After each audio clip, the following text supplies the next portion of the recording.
ऊंचाई से नहीं इतिहास से पहचाना जाता हूँ। वसुधैव कुटुम्बकम अयं निजः परोवेति गणनां लभचेतसाम उदार चरिता नाम तो वसुधैव कुटुम्बकम। वो चरित्र वाले लोगों के लिए History tells us that powerful people come from powerful places. यह समस्त भारतीय ही परिवार है। जैसा कि आप सभी जानते हैं कि आज स्थान कोटवर्ड पब्लिक स्कूल में युवा कल्याण एवं प्रादेशिक विकास दल विभाग के तत्वाधान में एक दिवसीय जनपद स्तरीय युवा उत्सव एवं साइंस मेला का आयोजन किया गया है। क्या होना चाहिए विकसित भारत 2047 का मुख्य विषय अभी हमने तमाम वक्ताओं का वक्तव्य सुना। जो विकसित भारत 2047 का लक्ष्य है according to vision for India 2020, doctor APJ Abdul Kalam ने जो पुस्तक लिखी थी उन्होंने कहा था इस देश में विकसित भारत का लक्ष्य केवल 2 मुख्य विषय होना चाहिए, लेकिन किसी भी युवा ने विचार नहीं रखा इस पर। बड़े इस सब की बात है। पहला विकसित भारत का जो लक्ष्य होना चाहिए आज के दौर में वह टॉपिक है क्लाइमेट चेंज, जलवायु परिवर्तन। आप सभी जानते हैं ग्लोबल वार्मिंग लगातार बढ़ने के कारण यूनाइटेड नेशंस एनवायरनमेंट प्रोग्राम की रिपोर्ट में विकसित भारत के अंदर तो सबसे पहले क्लाइमेट चेंज को सुधारना होगा, क्योंकि the nature is really God. पिछले यूनाइटेड नेशन एनवायरनमेंट प्रोग्राम की जो रिपोर्ट आई है उसमें जब पृथ्वी का ओरिजिन हो रहा था, अब ओरिजिन हो रहा है उसमें टेम्परेचर लगभग 240 डिग्री था और आज के कुछ ही आगामी वर्षों में मात्र 30 वर्षों बाद आप देखेंगे ऐसे सड़कों पर चलते हुए आपकी स्किन उबर जाएगी, क्योंकि ग्लोबल वार्मिंग में 440 डिग्री का टेम्परेचर कार्बन डाइऑक्साइड का होगा। ये लक्ष्य होना चाहिए विकसित भारत का। आप पेरिस कॉन्फ्रेंस हुआ, पेरिस समझौता हुआ, उसके बावजूद भी लगातार ग्लोबल वार्मिंग में टेम्परेचर बढ़ रहा, इस पर भी सतर्क रहना चाहिए विद्यार्थियों को। अगर मैं एक लगातार वक्ता भी रहा हूँ और पूरे भारत को वक्तव्य देता हूँ, और एक दूसरा मुख्य विषय जो होना चाहिए अपने देश में हम अधिकारों की मांग करते हैं, मौलिक कर्तव्यों को पूरा नहीं करते। कैसे? ध्यान से देखें हम क्या मौलिक कर्तव्य पूरा नहीं कर रहे हैं। आपको पता होना चाहिए एक 100 गाथा परमवीर चक्र विजेताओं की कहानियां। आज देश में धर्म के नाम पर लड़ाइयां हो रही हैं। क्या बताएंगे?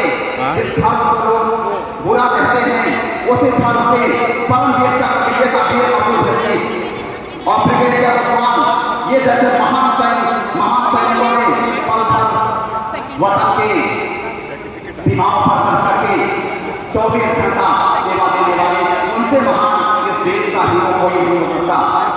भारतीय सैनिक हमारे जवान, उनके लिए एक मशहूर मैं पुस्तक पढ़ रहा था आज ही सुबह, जब धन सिंह थापा का नाम, मेजर सोमनाथ शर्मा का नाम आप सुने होंगे, मेजर फेरू सिंह, उसमें मैं पढ़ रहा था, उसमें लिखा था है उनके लिए नहीं जीरा करना, है उनके लिए नहीं जीरा करना, सिर्फ वतन पर मत मिट जाना, सिर्फ वतन पर मत मिट जाना। वास्तविक हीरो के प्रति ही विकसित भारत का लक्ष्य होना चाहिए।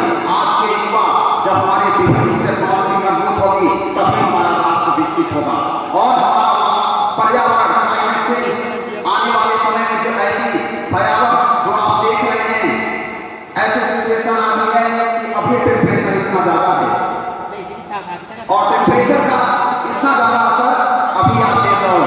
जानते हो सबसे पहले आप सभी को मैं बता दूं, जब पर्यावरण का टेम्परेचर बढ़ेगा तो सबसे पहले हमारी मानसिक दशा खराब हो जाएगी।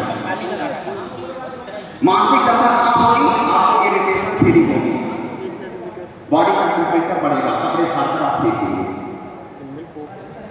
सिर्फ 20 वर्षों के बाद ये घटना आप देखिएगा, जलवायु की बढ़ते, क्योंकि मानवों ने जो हम सभी हैं, हमारा जो कंजप्शन है क्लाइमेट के प्रति, अगर हम कॉन्शियसनेस नहीं होंगे तो निश्चित तौर पर इस पूरे विश्व की भयावहता को, बर्बादी को कोई नहीं रोक सकता।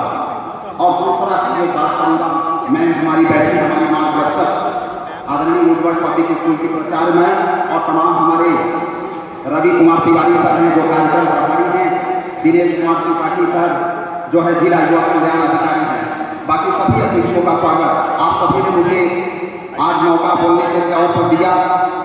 ये वास्तव में ऐसा कार्यक्रम हमारे जनपद के लिए, हमारे भदोही के लिए इस तरीके का कार्यक्रम हमेशा होना चाहिए। इसके लिए मैं युवा कल्याण परिवार को बहुत बहुत हार्दिक बधाई और शुभकामनाएं देता हूँ। और साथ ही साथ अंत में मैं ये कहना चाहता हूँ, इस देश में महिला सशक्तिकरण का विकास होगा तभी जाकर के आगे देश विकसित राष्ट्र बन सकता है। कैसे समझिए, देश में महिलाओं को जब स्टार्ट की बात आती है, महिला शिक्षा को बढ़ावा नहीं दिया जाता था। इस देश में पहली बार सत्य शोधक समाज की स्थापना करने वाले सावित्रीबाई फुले और ज्योतिबा फुले ने मिलकर के इस देश में महिलाओं के लिए पहली बार 18 स्कूल खोले और कोई भी व्यक्ति नहीं था जो महिलाओं के लिए स्कूल खोल सकता था। महाराष्ट्र के ये विकसित राष्ट्र के संकल्प की भावना थी। ज्योतिबा फुले ने पूरे महाराष्ट्र में 18 स्कूल खोले। तो विकसित राष्ट्र की संकल्पना सिर्फ एजुकेशन से हो सकती है। 3 चीजें ध्यान रखिएगा आप सभी। आज मैं कहने जा रहा हूँ, सारे विद्यार्थियों ने बोला लेकिन एक किसी ने नहीं बोला।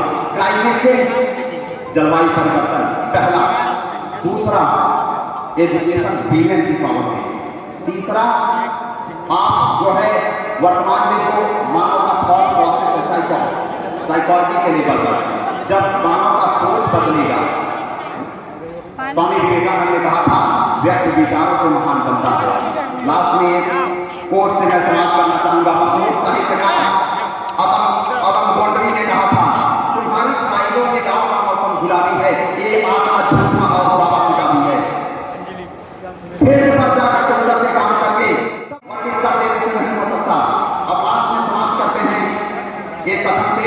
मशहूर साहित्यकार हरवंश राय बच्चन ने कहा था, जब तक न सफल हो नींद चैन को त्यागो तुम, जब तक न सफल हो नींद चैन को त्यागो तुम, संघर्ष का मैदान छोड़कर मत भागो तुम। कुछ किए बिना ही जय जयकार नहीं होते, कोशिश करने वालों की कभी हार नहीं होती, कभी हार नहीं होती, कभी हार नहीं होती।